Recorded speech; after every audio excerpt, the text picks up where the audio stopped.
អូយកមកបាត់សោះម៉ែអាអូនក៏តបាយដោះសោះមិនឈប់យំចឹងអូចាំម៉ែប្រាប់បើតឹងដងម៉ែកូនពូកែរំបំពេញដោយបញ្ញាបើផ្អឹបត្រឹមត្រូវចិត្តល្អទាំងពីរឿងនឹងមេតា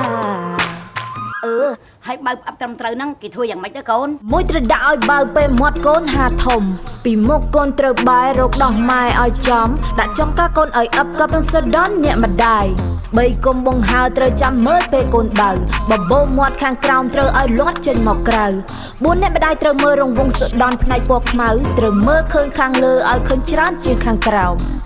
បើផ្អឹបត្រឹមត្រូវមាន4ចំណាំធ្វើជាប្រចាំទៅកូនបវរ